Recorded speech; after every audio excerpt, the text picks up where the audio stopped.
Today I'll be sharing with you two ayat that belong to the same surah. They belong to Surah At-Tawbah, and in comparing these two ayat, we're going to see how Allah, in a very subtle and beautiful way, emphasizes the power of heaven, of which reward of heaven is greater.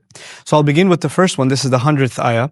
وَالسَّابِقُونَ الْأَوَّلُونَ مِنَ الْمُهَاجِرِينَ وَالْأَنصَارِ وَالَّذِينَ تَبَعُوهُمْ بِإِحْسَانٍ رَضِيَ اللَّهُ عَنْهُمْ وَرَضُوا عَنْهُ وَأَعَدَّ لَهُمْ جَنَّاتٍ تَجْرِي تَحْتَهَا الْأَنْهَارُ خَالِدِينَ فِيهَا أَبَدًا ذَلِكَ الْفَوْزُ الْعَظِيمُ. Those, the first and the foremost, who came forward among those who migrated and those who aided, meaning the Meccans and the Medinans, وَالَّذِينَ تَبَعُوهُمْ بِإِحْسَانٍ, and all of those that have followed them with excellence, may Allah make us from them. رَضِيَ اللَّهُ عَنْهُمْ وَرَضُوا عَنْهُ, Allah is pleased with them and they are pleased with Him. وَأَعَدَّ لَهُمْ جَنَّاتٍ تَجْرِي تَحْتَهَا الْأَنْهَارُ, and He's prepared for them gardens at the bottoms of which rivers flow. خَالِدِينَ فِيهَا أَبَدًا, they will stay in it forever. ذَلِكَ الْفَوْزُ الْعَظِيمُ, that is the ultimate success. Another ayah from the same surah, Allah says, وَعَدَ اللَّهُ الْمُؤْمِنِينَ وَالْمُؤْمِنَاتِ جَنَّاتٍ تَجْرِي مِنْ تَحْتِهَا الْأَنْهَارُ. Allah has promised believing men and believing women gardens at the bottoms, from right underneath them rivers flow. So the previous ayah was, they flow from underneath, but this is right underneath, meaning right at their feet the river is originating. خَالِدِينَ فِيهَا, in which they will remain, وَمَسَاكِنَ طَيِّبَةً, and good and pure, suitable homes that they can find tranquility in. فِي جَنَّاتِ عَدْنٍ, in the gardens of Eden. Previously we were told gardens, now we're being told gardens of Eden, جَنَّاتِ عَدْنٍ, so this additional meaning of عَدْن.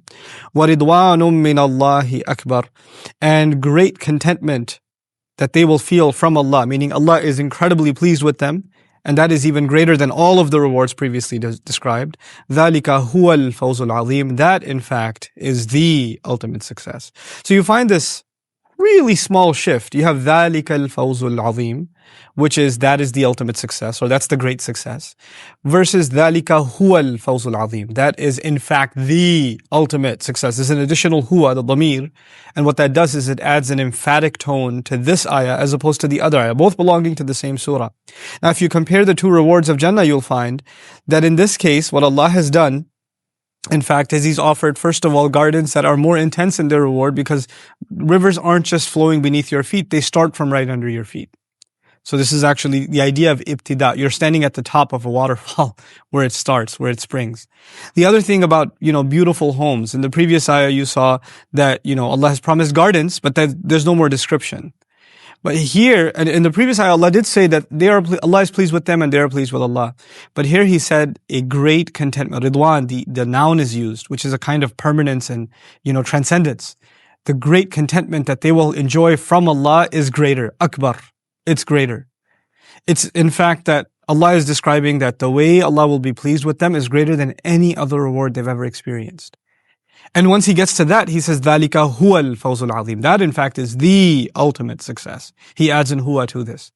The point of subtlety and the point that amazes me about these two ayat is they're about 16, 17 ayat apart.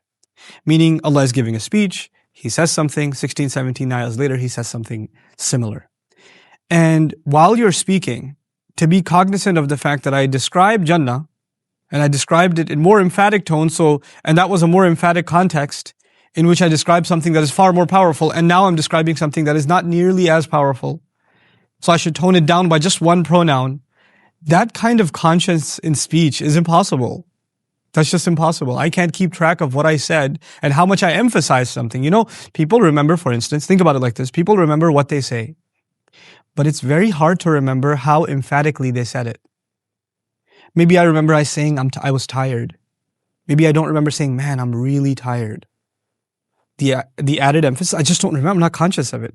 Maybe you can get me to recall. I think I did say something like I was tired, right? My exact words are impossible to remember, even from like 20 minutes ago. It's because people say my exact words were, and then you play the video and those weren't their exact words. That's their own speech. And that's not even years ago or months ago or days ago. It's minutes ago. It's minutes ago that they can't recall exactly what they said. The Qur'an takes into consideration exactly how it speaks. And later on, as it adds even the most subtle nuance, it adjusts the speech and takes into consideration what was said before so it can be compared with what was said after. Allah says similar things in the Qur'an. If you read English translation, you'll find things are very, very similar, right? Lots of things are repeated. But when you study the Arabic, you'll find that those similar things are actually just a little bit shifted, just a little bit different. And that little difference is actually where the treasure lies, in appreciating the perfection of the kalam of Allah. May Allah Azza wa Jal give us the ability to appreciate His perfect word. Barakallahu li wa lakum. Wassalamu alaikum wa rahmatullahi wa barakatuh.